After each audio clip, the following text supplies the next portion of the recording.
Inna alhamdulillah, la louange est à Allah. Nahmaduhu, nous le louons. Wa nasta'inuhu, nous demandons son aide. Wa nastaghfiruhu, nous lui demandons pardon. Wa na'udhu billahi min shururi anfusina, nous demandons la protection d'Allah contre les maux de nos âmes. Wa sayyi'ati a'malina, et contre les souillures de nos actes.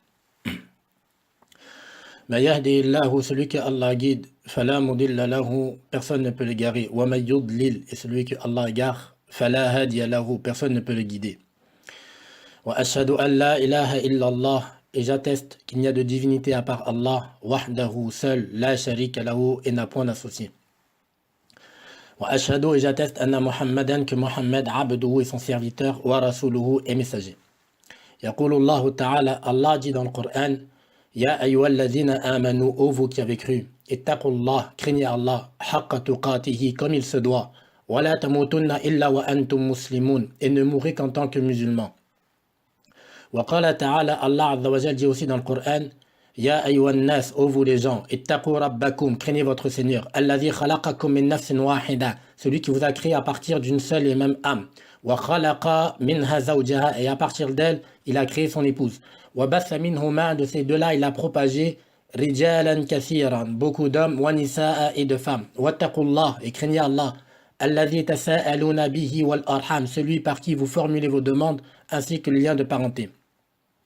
Wa qala ta'ala, Allah Azza wa Jal dit aussi dans le Coran, Ya ayyuhalladhina amanu, ô vous qui avez cru, ittaqullah, craignez Allah, wa qulu qawlan sadida, et prononcez de paroles équitables. Yuslih lakum a'malakum, si vous le faites, il réformera vos actes. Wa yaghfir lakum dhunubakum, et pardonnera vos péchés. Wa man yuti'illaha wa rasulahu, et quiconque obéit à Allah ainsi qu'à son messager, faqad faza fawzan 'azima, aura certes acquis une grande réussite. Amma ba'du, فإن أصدق الحديث كتاب الله, la parole la plus véridique est le livre d'Allah. وخير الهدي, et la meilleure des guidances, هدي محمد, et la guidance de Muhammad sallallahu alayhi wa sallam. وشر الأمور, et les pires des choses, محدثاتها, sont les hérésies. وكل محدثات بدعة, et toute hérésie est innovation. وكل بدعة ضلالة, et toute innovation est égarement. وكل ضلالة في النار, et tout égarement est en enfer. ثم أما بعد. Quant à la question des horaires de prière, il s'agit là d'une question qui est devenue particulièrement confuse pour de nombreux musulmans, surtout à notre époque. Confusion qui a engendré une divergence foncièrement nocive vu les maux qui en ont découlé. Et là, je fais notamment allusion aux doutes sur la validité des prières ainsi qu'aux doutes sur la validité des jours du jeûne de mois de Ramadan et d'autres. La cause à cela est la pluralité de ces calendriers qui prétendent annoncer les horaires de prière. Pluralité due principalement à une divergence sur le degré qui sert de base au calcul de ces calendriers. Avant de rédiger ou de choisir un calendrier, puis de le propager, voire de l'imposer aux musulmans, ce qui était obligatoire dans un premier temps était de se pencher sur la légitimité de ces calendriers. C'est cette notion-là que nous allons tenter d'exposer à cette occasion-là, même si j'ai la ferme conviction que cette vérité ne sera pas acceptée par une majorité des musulmans, soit pour son caractère étrange, quant à cela, je demande à Allah de leur laisser du temps, soit parce que cette vérité ne sera pas prononcée par une personne affiliée à la tendance qu'ils approuvent. À ce sujet-là, Ibn Taymiyyah dit dans Iqtida al-Sirat al-Mustaqim, au tome 1, page 74 et 75, je cite. Il dit Fawasf al-Yahoud, décrire les Juifs, Annahum kanu ya'rifun al-haqq, qu'ils connaissaient la vérité, qabla zuhur an-natiq bihi wa da'i ilay, avant la venue de celui qui l'a prononcé et qui a invité vers elle. Lorsque celui qui prononçait la vérité leur est venu d'une autre tendance que eux désiraient, ils ne l'ont pas accepté. Et cela n'accepte pas la vérité, hormis de la tendance à laquelle eux sont affiliés. Et ça, c'est une chose qui atteint beaucoup de gens de notre communauté qui sont affiliés à une tendance précise, soit de science ou de religion, min al-mutafaqqiha, tels que certains fuqaha, ou al-mutasawwifa, ou certains soufis, ou ghayrihim, ou autres que eux, ou ila ra'isin mu'azzam indahum fi ad-din, ou affiliés à un guide surestimé chez eux en religion. Comme s'ils avaient un shir comme ça, on est toujours obligé d'être d'accord avec lui. Ghayr al-nabi sallallahu alayhi wa sallam, autre que le prophète sallallahu alayhi wa sallam, fa innahum la yaqbaluna min ad-din. Cela n'accepte rien de la religion, ra'yan wa riwayatan, que ce soit un avis ou une information, illa ma ja'at bihi ta'ifatum, hormis ce qui provient de leur tendance. Fin de citation. Observez donc qu'accepter la vérité que lorsqu'elle provient de la tendance à laquelle on est affilié et ne pas l'accepter lorsqu'elle provient des autres, c'est cheminer sur la voie des Juifs. Malgré cela, je demande à Allah de m'assister pour l'exposé de ce sujet-là. فالله أسأله أن يوفقني لبيان هذه المسألة فبه أستعين وعليه أتوكل وإليه أنيب فهو حسبي ومولاي فنعم المولى ونعم النصير. Tout d'abord, il faut savoir que la charia a lié les statuts de ces horaires de prière à des signes distinctifs à l'œil nu. Allah Azza wa Jal dit dans le Coran, dans Surat Al-Isra, Aqim as-salata, et accomplit la prière, les de l'eau qui shams, au déclin du soleil, et la rasaqil jusqu'à l'obscurité de la nuit, wa Qur'an al-Fajr, ainsi que la récitation du Fajr, c'est-à-dire la prière de Fajr.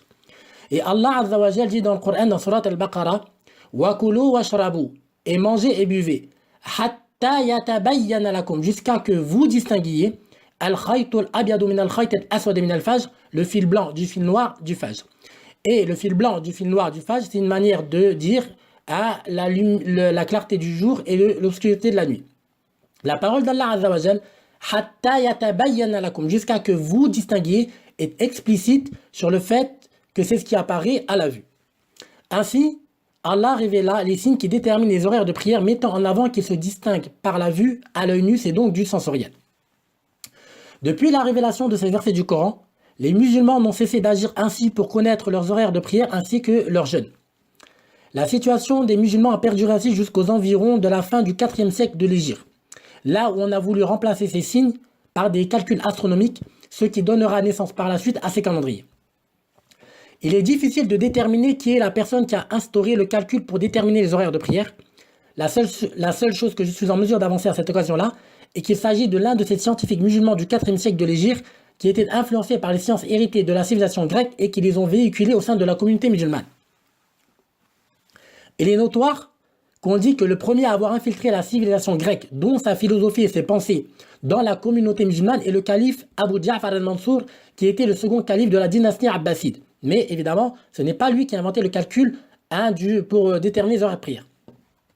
Cela a débuté, Wallahu a'lam, lorsque la bibliothèque de Haroun al-Rashid, qui était l'une des antennes de Bayt al-Hikma, les maisons de la sagesse de Bagdad, ouvrit ses portes, et qui était présidée par un certain Hunayn ibn Ishaq. Et si je ne me trompe pas, Hunayn ibn Ishaq, là, n'était pas musulman, mais était chrétien.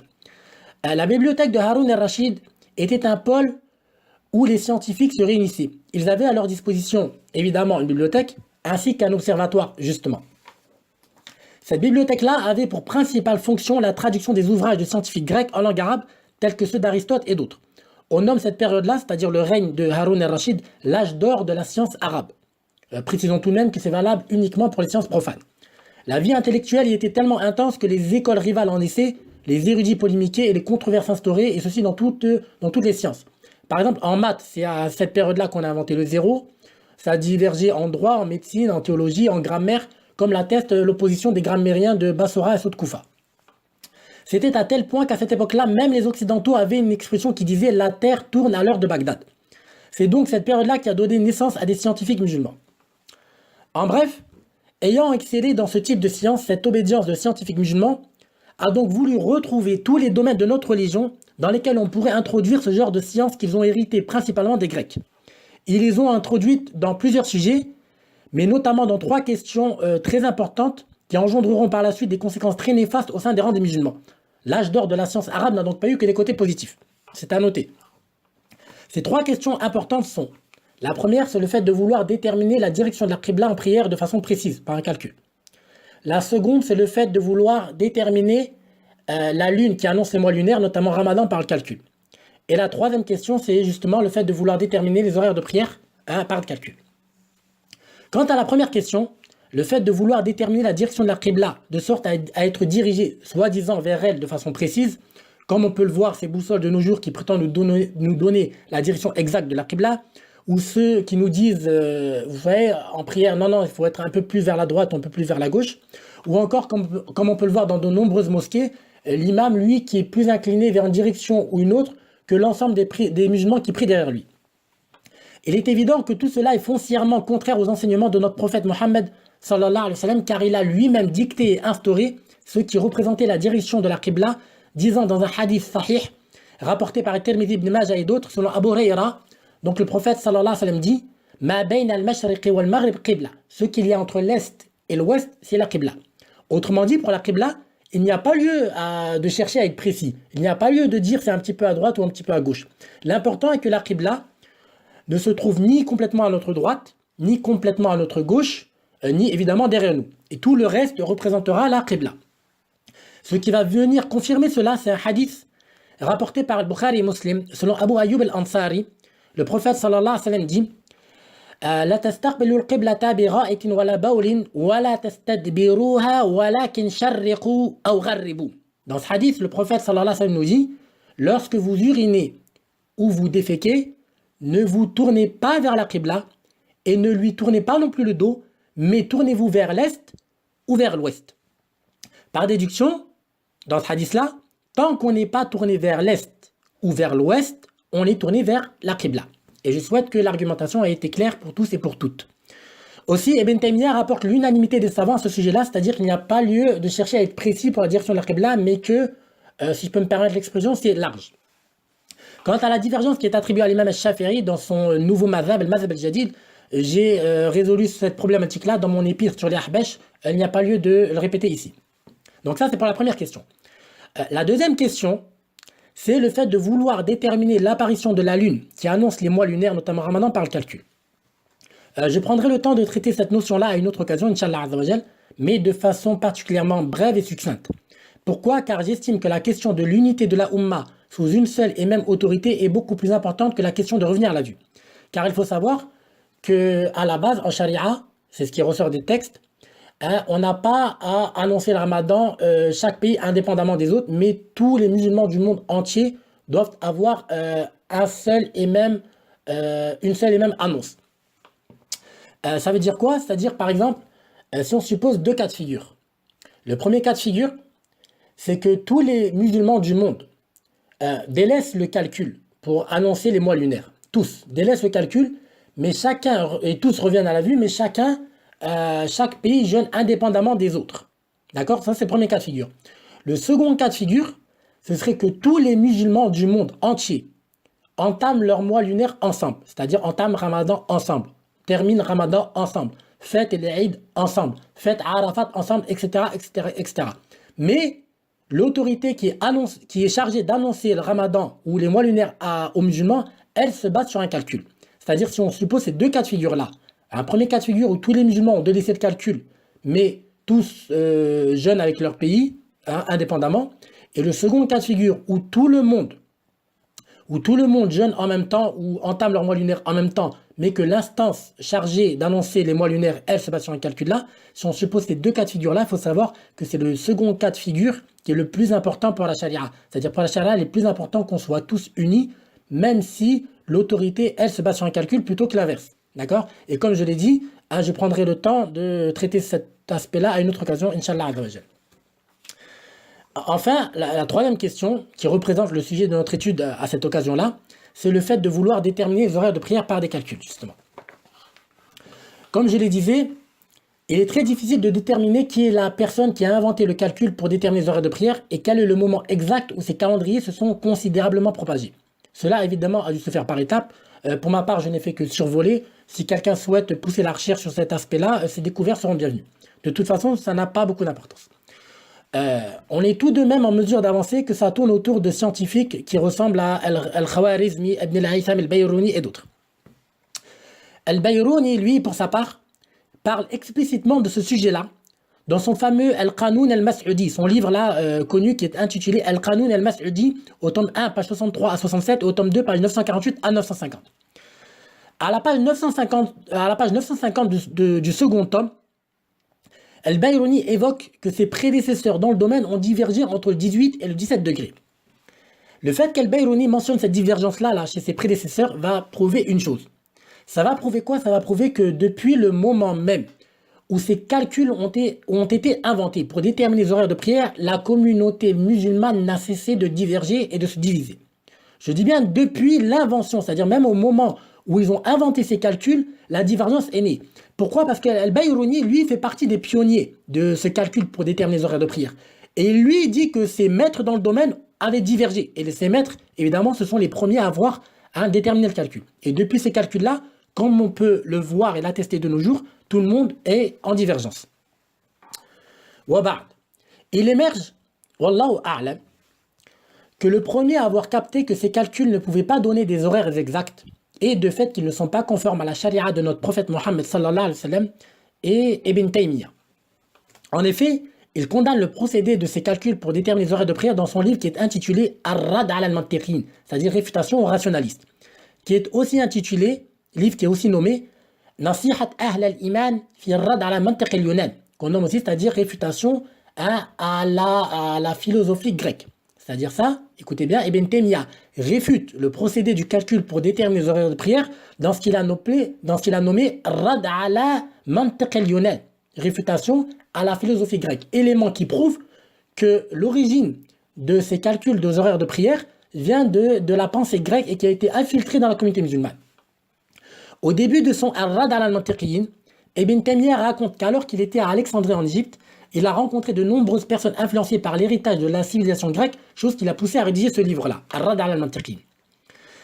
À la page 303 de son Ar-Rad ala al-Mantiqiyin, édition Muwassat al-Rayyan, Ibn Taymiyyah dit clairement, je cite, il dit فَنَحْنُ قَدْ بَيَّنَّا, nous avons exposé ou mis en avant أن شريعة الإسلام, que la loi de l'islam ليست موقوفة على شيء يتعلم من غير المسلمين أصلا, que la loi de l'islam, la charia, ne dépend pas d'une chose qu'on apprend ou qui s'apprend des non-musulmans. وَإِنْ كَانَ طَرِيقًا صَحِيحًا, même s'il s'agit d'une bonne méthode. Après il dit quoi? وَهَكَذَا كُلُّ مَا بُعِثَ بِهِ الرَّسُولُ صلى الله عليه وسلم, et c'est ainsi pour toute chose avec laquelle le messager sallallahu alayhi wa sallam fut envoyé. مثل العلم بجهة القبلة, tel que connaître la direction de la qibla. وَالْعِلْم بمواقيت الصلاة, et la connaître les horaires de prière justement. وَالْعِلْم بطلوع الفجر, et la connaître l'apparition du fajr. وَالْعِلْم بالهلال, et connaître la lune, c'est-à-dire celle qui va annoncer les mois lunaires. فَكُلُّ هذا, il dit Ibn Taymiyyah, tout ça, ça veut dire quoi tout ça? La qibla, les horaires de prière, le fajr et la lune pour les mois lunaires. كُلُّ هذا, tout ça, يمكن العلم به, il est possible de les connaître. بالطرق المعروفة, par les méthodes connues. التي كان الصحابة والتابعون لهم بإحسان يسلكونها, que les compagnons et les tabi'in, ceux qu'ils ont suivis avec excellence, empruntés. ولا يحتاج معها إلى شيء آخر, avec en plus de ces méthodes-là, on n'a besoin de rien d'autre. وإن كان كثير من الناس, il dit même si beaucoup de gens قد أحدثوا طرقا أخرى, ont inventé de nouvelles méthodes. وكثير منهم, et beaucoup d'entre eux, يظن, croient أنه لا يمكن المعرفة بالشريعة إلا بها, qu'il est impossible de connaître la charia sans ces nouvelles méthodes-là, sans ces calculs. وهذا من جهلهم, chose qui relève de leur ignorance. Fin de citation. Donc Ibn Taymiyyah avait sévèrement condamné le procédé du calcul pour déterminer les horaires de prière. Puis il a été suivi par Al-Hafiz Ibn Rajab Al-Hanbali. Il dit dans Al-Fath al-Bari, Fath al-Bari c'est son char de Sahih al-Bukhari, à ne pas confondre avec Fath al-Bari de Al-Hafiz Ibn Hajar al-Asqalani. Pour ceux qui ne savent pas, il existe deux chars de Sahih al-Bukhari qui s'appellent Fath al-Bari. Donc Ibn Rajab al-Hanbali est l'auteur de l'un de ces deux. Dans son Fath al-Bari, au tome 2, page 295 de l'édition Al-Jawzi, Ibn al-Jawzi. Ibn Rajab al-Hanbali dit donc فَتَبَيَّنَ أَنَّ دِينَنَا لَا يَحْتَاجِ إِلَى حِسَابٍ وَلَا كِتَابٍ. Il est donc évident, il dit que notre religion n'a nul besoin de calcul ni d'écrit, c'est-à-dire pour déterminer la lune et les horaires de prière. Il dit كَمَا يَفْعَلُهُ أَهْلُ الْكِتَابِ, comme l'ont fait les gens du livre, c'est-à-dire les juifs et les chrétiens. Ici, Ibn Rajab al-Hanbali compare le fait de prendre des calculs pour déterminer la lune des mois lunaires et les horaires de prière, comme on va le voir, à la voix des gens du livre. Donc on reprend, il dit Fatabayyana anadinana. Il est évident que notre religion, la yahtaj ila hisabin wala kitab, n'a nul besoin de calcul ni d'écrit. C'est-à-dire pour déterminer. Kama yaf'aluhu ahlul kitab, comme l'ont fait les gens du livre. Min dabt ibadatihim bimasir ash-shams wa husbanatiha. Comme l'ont fait les gens du livre, ils régissent leurs adorations par des calculs de la course du soleil. Wa anadinana fi miqat as-siyam, et que notre religion, pour le rite du jeûne, mu'allaq bima yura bil basar, est liée avec ce qu'on voit avec les yeux. Wa huwa ru'yat al-hilal, qui est la vision de la lune. فَإِنْ غُمَّ, et si elle est couverte par la météo, أَكْمَلْنَا عِدَّةَ الشَّهْرِ وَلَمْ نَحْتَاجْ إِلَى حِسَابٍ. Et donc, dans ce cas-là, on n'aura nul besoin de calcul. Après, il dit كَمَا عُلِّقَ بِمَسِيرِ الشَّمْسِ أَوْقَاتِ الصَّلَاةِ. De la même manière que les horaires de prière sont liés à la course du soleil. فَصَلَاةُ الْفَجْرِ, la prière du Fajr, أَوَّلُ وَقْتِهَا طُلُوعُ هَذَا الْفَجْر. Son début, le début de son temps, c'est l'apparition du Fajr. وَآخِرُهُ, et la fin de son temps, طُلُوعُ الشَّمْس, c'est le lever du soleil. وَأَوَّلُ وَقْتِ الظُّهْرِ, et le début du temps de la prière de Dhuhr, زَوَالُ الشَّمْسِ, c'est le déclin du soleil. وَآخِرُهُ مَصِيرُ ظِلِّ كُلِّ شَيْءٍ مِثْلَهُ, et la fin du temps de Dhuhr, c'est lorsque l'ombre de chaque chose lui est égale. وَهُوَ أَوَّلُ وَقْتِ الْعَصْرِ, chose qui représente le début du temps de la prière de l'Asr. وَآخِرُهُ إِصْرَارِ الشَّمْسِ أَوْ غُرُوبُهَا, et la fin du temps de l'Asr, c'est soit, si je peux traduire ça comme ça, lorsque le soleil devient orangé, ou lorsque le soleil se couche. وَهُوَ أَوَّلُ وَقْتِ الْمَغْرِبِ, chose qui représente le début du temps de Maghrib. وَآخِرُهُ غُرُوبُ الشَّفَقِ, et la fin du temps de Maghrib, c'est la disparition du crépuscule. وَهُوَ أَوَّلُ وَقْتِ الْعِشَاءِ, qui représente le début du temps de l'Isha. وَآخِرُهُ, et la fin du temps de l'Isha, نِصْفُ اللَّيْلِ أَوْ ثُلُثُهُ, c'est soit le milieu de la nuit, soit le tiers. وَيَمْتَدُّ وَقْتِ أَهْلِ الْأَعْذَارِ إِلَى طُلُوعِ الْفَجْرِ. Et pour ceux qui ont des excuses, la fin du temps de l'Isha s'étendra jusqu'à l'apparition du Fajr. Et écoutez bien ce qu'il dit là. فَهَذَا كُلُّهُ, tout cela, غَيْرُ مُحْتَاجٍ إِلَى حِسَابٍ وَلَا كِتَابٍ. Et tout cela n'a nul besoin de calcul ni d'écrit. Fin de citation. Et donc, pour notre siècle présent, cela a été confirmé par Al-Albani, Cheikh Nasreddin Al-Albani. Il a traité cet aspect-là dans plusieurs passages de son livre As-Silsilat As-Sahiha, et ainsi que dans plusieurs de ses audios. À titre d'exemple, il nous dit dans l'audio 319 de Silsilat Al-Huda wa An-Nur, je cite, il dit, rahmatullah alayh, Al-Muhim, an yata'akkad al-muslim min ghurub ash-shams bi tariqatin aw bi ukhra. Ce qui est important, c'est que le musulman s'assure que le soleil s'est bel et bien couché d'une manière ou d'une autre. وأقوى هذه الطرق هي الرؤية العينية, et la meilleure de ces manières-là est le fait d'observer par la vue. وبعدها, et après cela, c'est-à-dire si on n'a pas observé soi-même par la vue, الخبر الصحيح ممن رأى الشمس, l'information authentique de celui qui a vu le soleil. أما الآن فلا شيء من ذلك إطلاقا إلا التوقيت الفلكي. Mais de nos jours, il ne reste plus rien hormis ces calculs astronomiques.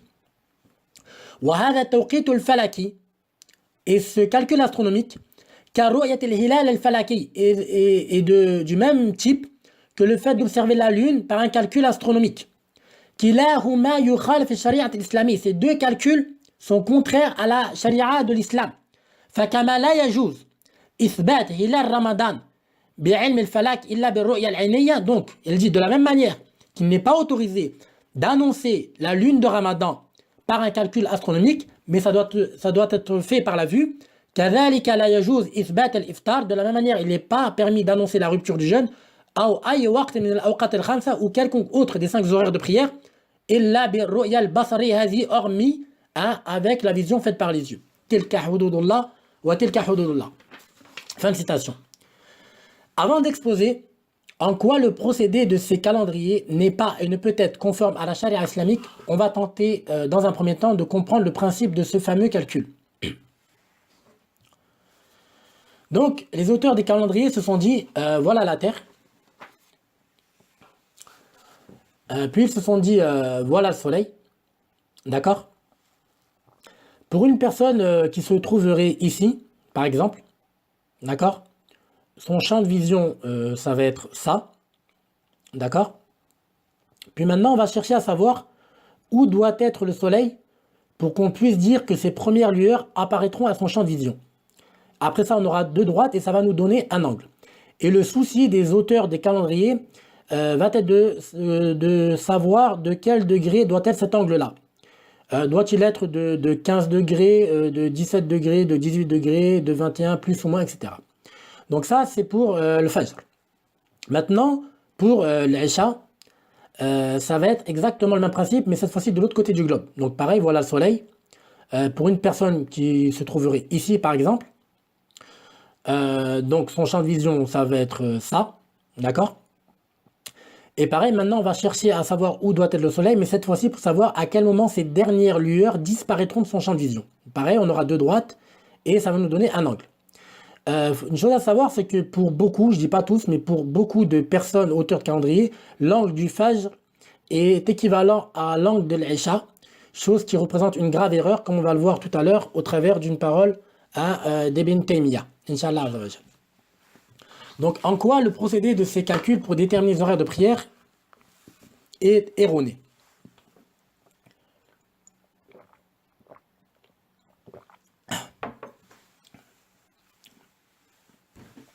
Premièrement, comme tout le monde le sait, la Terre n'est pas toute lisse comme le représente généralement un schéma.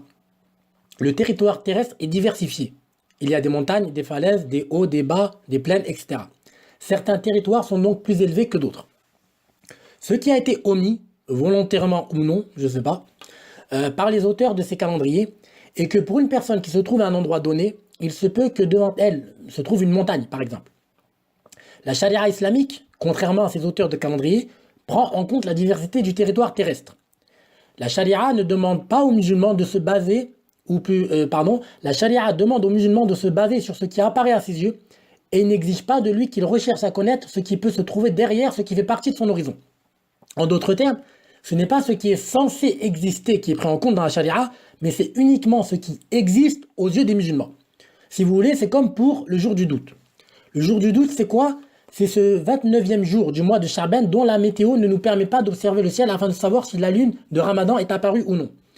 Dans cette situation-là, la charia demande aux musulmans de considérer que la lune n'est pas apparue, étant donné qu'elle n'existe pas à leurs yeux, malgré le fait qu'il est fort probable qu'elle existe derrière cette mauvaise météo. Ainsi, la charia dit « Idha ra'aytumuhu fasumu » si vous la voyez, la lune, avec vos yeux, jeûnez. فَإِنْ غُمَّ عَلَيْكُمْ et si le ciel est couvert, فَقْدُرُوا لَهُ c'est-à-dire si elle n'existe pas à vos yeux, faites comme si elle n'existait pas. Ainsi, l'islam n'exige pas des musulmans de supposer la présence des signes, mais exige seulement de se baser sur ce qui leur apparaît. D'accord? Soulignant le fait que la diversité du territoire terrestre influe sur la vision, Ibn Taymiyyah dit dans Ar-Rad al-Mantiqin, page 309, je cite.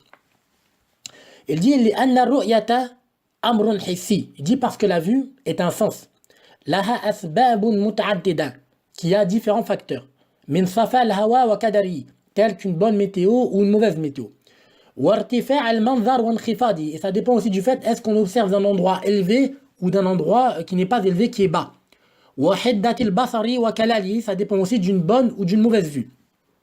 Il dit فمن الناس il y a des gens من لا يراه qu'ils ne la voient pas ويراه من هو أحد بصرا منه alors que la verra quelqu'un qui a une meilleure vue que lui. ويرى من مكان عال ولا يرى من منخفض ça peut être vu d'un endroit, d'un territoire élevé et ne peut pas être vu d'un endroit qui est beaucoup plus bas. ويكون الجو صافيا فيرى il se peut que la météo soit bonne alors on verra. ويكون كدرا فلا يرى il se peut que la météo soit mauvaise donc on verra pas. Fin de citation. Certes, Ibn Taymiyyah a dit cela pour la lune, mais c'est valable a fortiori pour les horaires de prière. Ici, il instaure une règle qui est relative pour tout ce qui est relatif à la vue.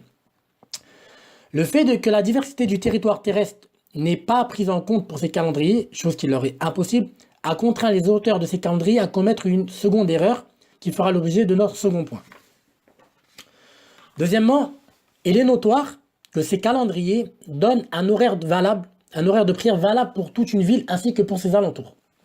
La charia islamique, quant à elle, a déterminé les horaires de prière par des signes, et ces signes ne se réalisent pas forcément au même moment pour les habitants d'une seule et même ville, encore moins pour ceux de leurs alentours. Prenons un exemple. Pour Al-Maghrib, par exemple, il faut que le disque du soleil ait complètement disparu de l'horizon.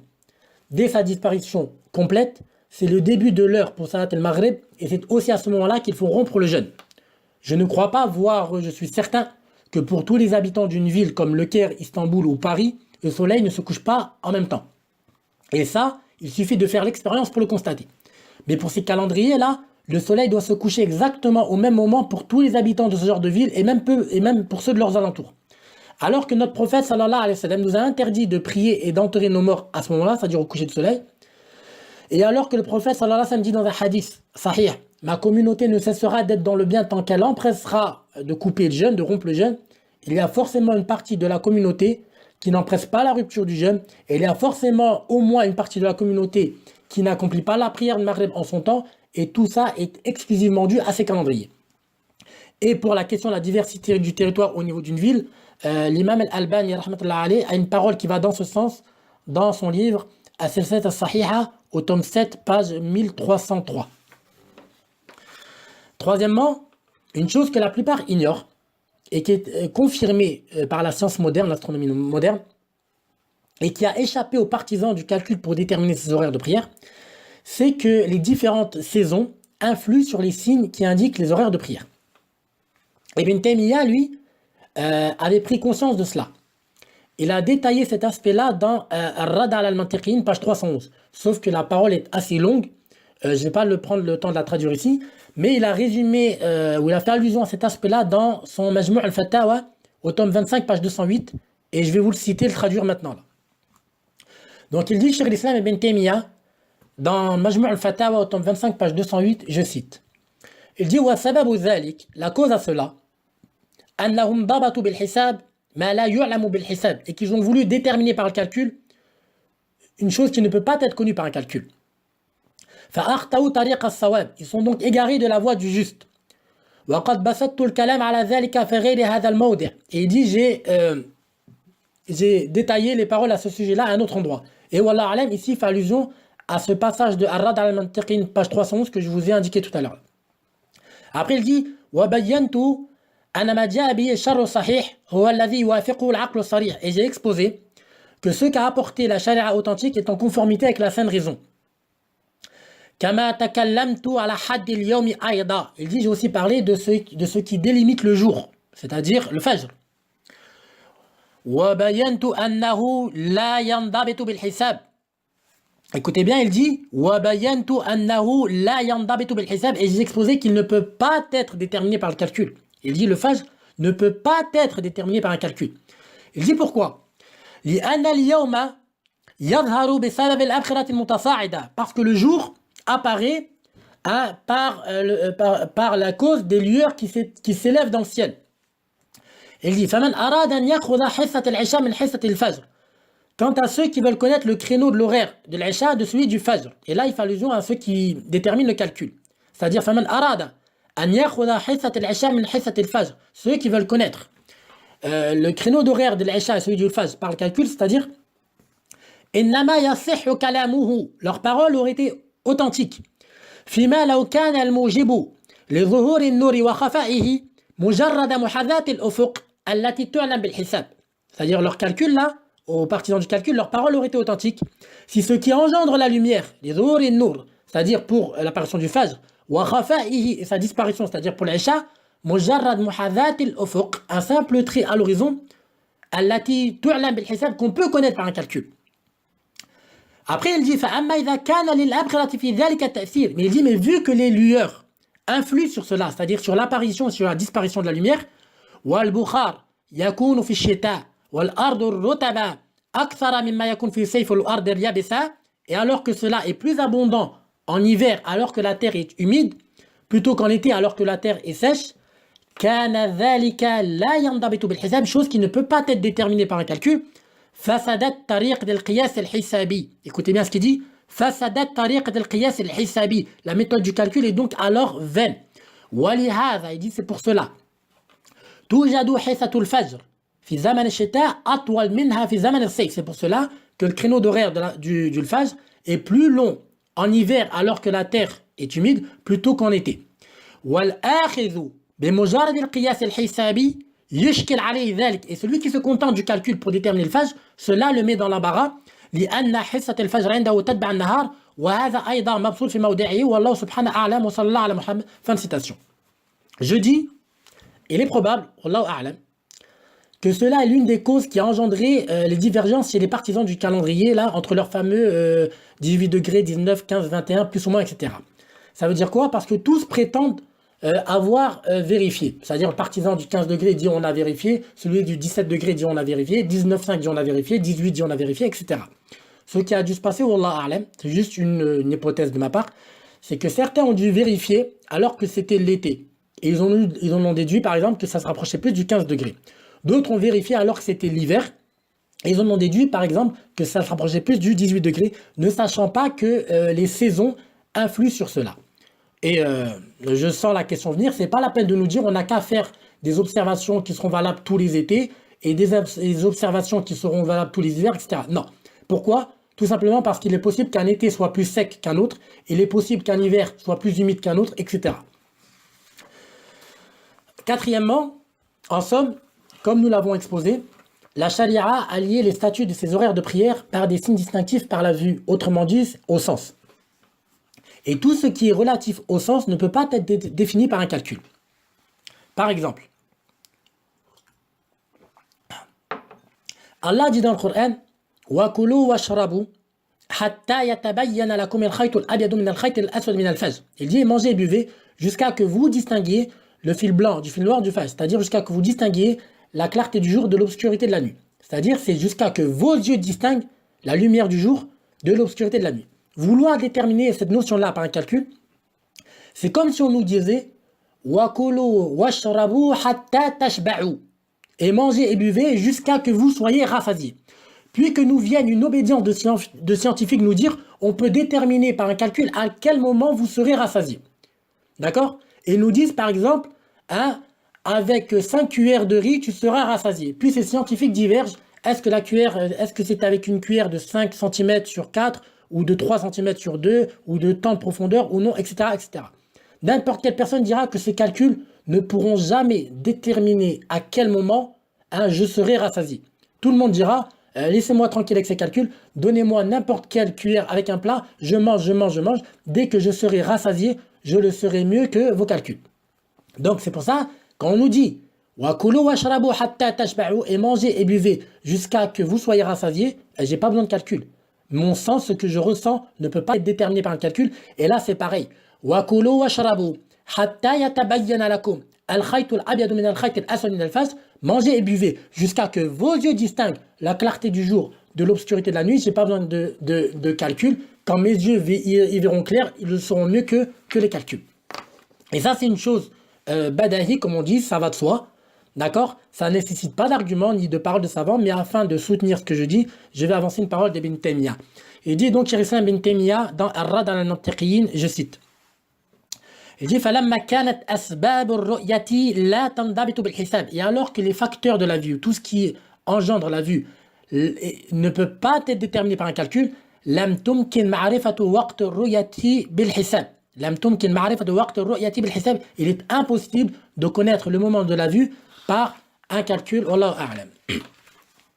En conclusion, le procédé du calcul pour déterminer les horaires de prière est exactement le même que pour déterminer la lune. C'est-à-dire si on refuse de déterminer la lune par un calcul, on se doit de le refuser a fortiori pour les horaires de prière. Quant à ceux qui refusent le calcul pour la lune mais qui l'approuvent ou qui l'approuvent pour les horaires de prière, ça il s'agit d'une très belle contradiction de leur part. Quant à ceux qui veulent le calcul partout, donc ça va être un autre débat, Inch'Allah Azza wa Jal. Ibn Taymiyyah, dans Ar-Rad al-Nantiqiyin, page 310 à 312, vient nous dire clairement justement que le procédé pour les horaires de prière, c'est comme pour la lune de Ramadan. Il dit donc وَالْيَوْمْ يُعْرَفُ بِطُلُوعِ الْفَجْرِ. Le jour se fait connaître par l'apparition du Fajr. وَهُوَ النُّورَ الَّذِي يَظْهَرُ مِنْ جِهَةِ الْمَشْرِقِ, qui est la lumière qui est apparue du côté est. وَهُوَ أَوَّلُ نُورِ الشَّمْسِ الْمُتَّصِلِ الَّذِي لَا يَنْقَطِعُ, qui est la première lueur du soleil continue qui ne s'interrompt pas. بِخِلَافِ الْفَجْرِ الْأَوَّلِ, contrairement au premier Fajr qu'on nomme الْفَجْر الْكَاذِبِ, فَإِنَّهُ تَأْتِي بَعْدَهُ ظَلَمًا, qui lui est suivi d'une obscurité. Après il dit وَالِاعْتِبَارِ فِي الشَّرْعِ في الصلاة والصيام وغير ذلك بالثاني, et ce qui est pris en considération dans la charia pour la prière et le jeûne et autres, et le second phase. Écoutez bien. وهو يعرف بالحس والمشاهدة كما يعرف الهلال. Et le phage, on le reconnaît par les sens et l'observation de la même manière qu'on reconnaît la lune. Après il dit ويعرف بالقياس على ما قرب منه تقريبا إذا عرف عند طلوع موادع الكواكب من السماء فيستدل في اليوم الثاني بذلك على وقت طلوعه. Après il nous dit qu'on peut le connaître à part avec une analogie. Ça veut dire quoi? Là il va répondre à ceux qui nous disent, qui vont venir nous dire, est-ce que ça veut dire qu'on doit faire des observations tous les jours? On leur dit non. Tu fais une observation un jour, puis le lendemain, tu peux te baser sur ce que tu as vu la veille. C'est pour ça qu'il nous dit, on peut faire une analogie par rapport à ce qui lui est proche. C'est-à-dire si on reconnaît son endroit, si on est toujours au même endroit, dans le sens. Au second jour, on se basera à la waqt tulu'i sur ce qui nous est apparu au premier jour, dans le sens. Après, il dit là, وَأَمَّا تَقْدِيرْ حِثَّةِ الْفَجْرِ بِأَمْرٍ مَحْدُودٍ مِنْ حَرَكَةِ الْفَلَكِ. Quant au fait, de déterminer le temps du fajr, بِأَمْرٍ مَحْدُودٍ, par une chose précise, مِنْ حَرَكَةِ الْفَلَكِ, en fonction du mouvement des astres, ce qui est le principe du calendrier, là, des calculs, مُسَاوٍ لِحِثَّةِ الْعِشَاءِ, qui sera équivalent à l'heure de l'Aïcha, c'est ce que je vous expliquais tout à l'heure, que pour ceux qui font le calcul, l'angle pour eux du l'Aïcha sera équivalent à celui du Fajr. كما فعله طائفة من الموقتين, comme l'ont fait une partie des gens du calcul. فغالطوا في ذلك, ils se sont trompés à ce sujet-là. كما غلط من قدر قوس الرؤية تقريرا مطلقا. Fin de citation. Ibn Taymiyyah, en somme, avait donc condamné clairement le calcul pour déterminer les horaires de prière. Et comme on l'a dit, ça a été suivi par l'imam Ibn Rajab al-Hanbali et à notre époque par l'Albani. Ça, je le dis pourquoi? Parce que ça va venir contreparer la prétention de l'ijma', de l'unanimité à cette question-là. Parce que j'ai trouvé qu'il y a des gens sur la toile, là, notamment certains astronomes musulmans, venir dire qu'il y a unanimité des savants sur le fait que le calcul est autorisé pour les heures de prière. Et tout ça, ça vient le réfuter. Ibn Taymiyyah l'avait condamné, ainsi qu'Ibn Rajab al-Hanbali à notre époque, à Cheikh Nasruddin al-Albani. Quant au fait de vouloir distinguer entre le calcul pour la lune et le calcul pour les heures de prière, comme l'ont fait certains savants, et là je fais notamment allusion à Al-Qarafi, le Malikite, dans son livre Al-Furuq, à la règle numéro 102, lui, il tente de faire la distinction. Cela n'a pas lieu d'être. Pourquoi? Parce que le calcul des heures de prière est beaucoup plus subtil que celui de la lune. L'autorisé pour la lune serait l'autorisé a fortiori pour les heures de prière. Si je prends le temps de traiter cet aspect-là en arabe, je détaillerai plus la réponse à la parole de Al-Qarafi. Wallahu a'lam. Aussi, il existe un hadith qui va nous pousser à délaisser les calendriers et à revenir à l'observation par la vue. Il s'agit d'un hadith qui est rapporté par Ibn al-Mubarak dans Al-Zuhd, par Al-Tabarani dans Al-Du'a, par Al-Hakim dans Al-Mustadrak, par Al-Bayhaqi dans Sunan al-Kubra et plein d'autres.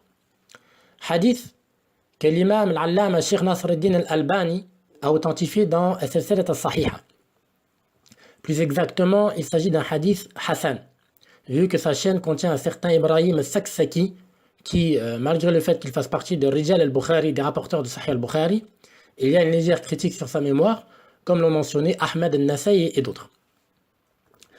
Il s'agit d'un hadith rapporté selon un compagnon du nom de Ibn Abi Awfa. Dans ce hadith, le prophète Mohammed sallallahu alayhi wa sallam a dit: Inna khiyara ibadillah, wa fi riwaya, inna min ahabba ibadillahi ila Allah, alladhina yura'una ash-shamsa wal qamara wal nujuma wal adhilla li dhikrillahi azza wa jal. Traduction dans ce hadith, selon un compagnon du nom de Ibn Abi Awfa radiallahu anhu, le prophète Mohammed sallallahu alayhi wa sallam a dit: Inna khiyara ibadillah, les meilleurs serviteurs d'Allah.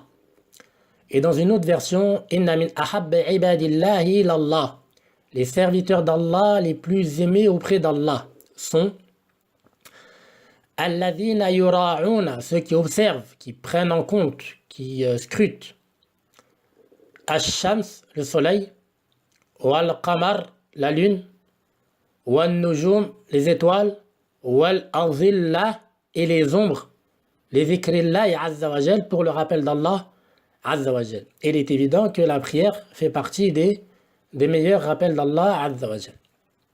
Donc dans ce hadith, on nous parle du soleil, et avec le soleil, évidemment, on pourra déterminer le début et la fin de Salat al-Fajr, parce que le début de Salat al-Fajr, c'est l'apparition du Fajr, qui représente la première lueur du soleil. La fin de Salat al-Fajr, ce sera justement le lever du soleil.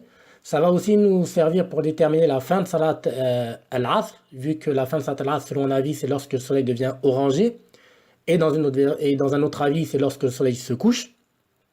Ça va aussi nous servir pour déterminer la fin de Salat al-Maghrib, hein, qui est la disparition du crépuscule, qui représente l'une des lueurs du soleil. Après, ça nous parle de la lune. Et la lune, on pourra s'en servir évidemment pour le jeûne. Ce hadith sera donc un argument aussi en faveur de l'observation par la vue pour les mois lunaires. D'accord? Et la lune va aussi nous servir pour les horaires de prière, laquelle je fais notamment allusion à la fin de Salat al-Isha. Parce que beaucoup nous disent, pour connaître la fin de Salat al-Isha selon un avis qui représente le milieu de la nuit ou le tiers, ils nous disent, vous prenez l'heure de Salat al-Maghrib, puis l'heure de Salat al-Fajr, et vous coupez la poire en deux pour le milieu de la nuit, et en trois pour le tiers de la nuit. Et tout ça, avec tout le respect que je dois à ceux qui ont cet avis-là, ça n'a aucun fondement dans la sunna. D'accord? Parce que tout simplement, ça déjà c'est basé sur des calculs, parce que comment tu as connu à Salat al-Maghrib et Salat al-Fajr, c'est avec des calculs, et ça on vient de démontrer que ça n'a pas de fondement dans la sunna. Et deux, est-ce que tu t'es déjà posé la question comment à l'époque du prophète Mohammed sallallahu alayhi wa sallam et de ses compagnons, ils ont fait pour faire ça, vu qu'il n'y avait pas d'heure et de montre à cette époque-là. Et donc justement, dans la sunna, quand on revient au texte de la sunna, le milieu et le tiers de la nuit, on le reconnaît avec l'observation de la lune. Et ça, on le verra à une autre occasion, Inch'Allah. Après, ça nous parle des étoiles, et les étoiles, on pourra notamment s'en servir pour connaître l'est et l'ouest pour la direction de la Qibla. Puis enfin, al-Azilla, les ombres, évidemment les ombres, on va s'en servir pour déterminer le début de Salat al-Dhuhr, vu que c'est le déclin du soleil qu'on reconnaîtra, qu'on reconnaît qu'une ombre. Ça nous sert aussi pour la fin de Salat al-Dhuhr et le début de l'Asr, qui est lorsque l'ombre de chaque chose a la taille de son objet. Et aussi pour, selon un avis, la fin de Salat al-Asr, qui est lorsque l'ombre fait 2 fois la taille de l'objet. Donc ce hadith est un argument qui va nous pousser à revenir à la vue, à délaisser les calculs.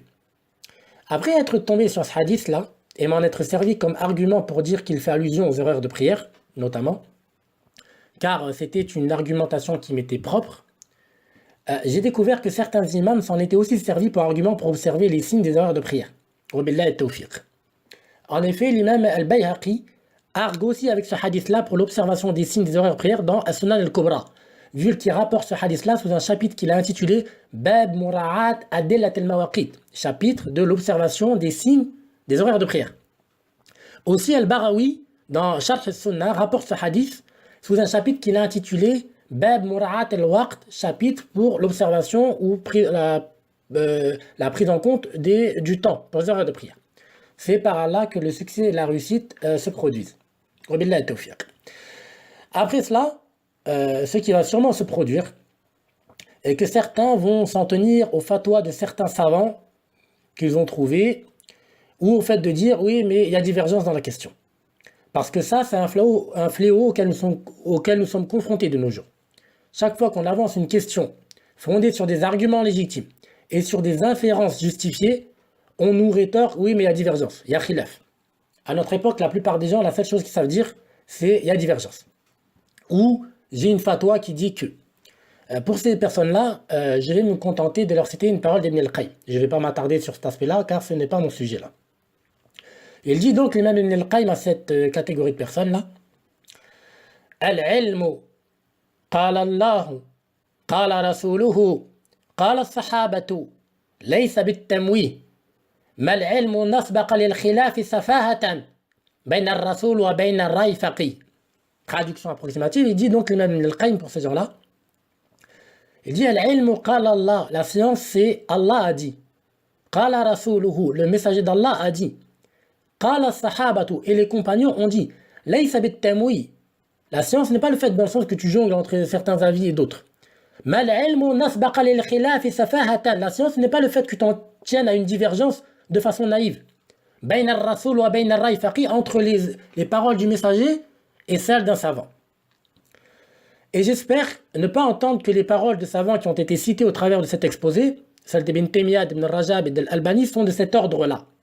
Pourquoi? Parce que ces paroles-là ont été cités min bab al-istishhad, la min bab al-istidlal. C'est-à-dire ce sont des paroles qui ont été citées pour venir appuyer la thèse que j'avançais, non pas en tant que dalil. Et ici, j'ai envie de poser une question.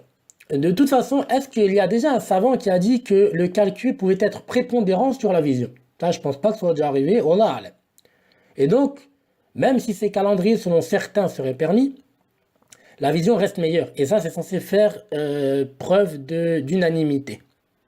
Et donc, pourquoi s'en tenir au calendrier alors que vous avez une chose meilleure qui est vos yeux?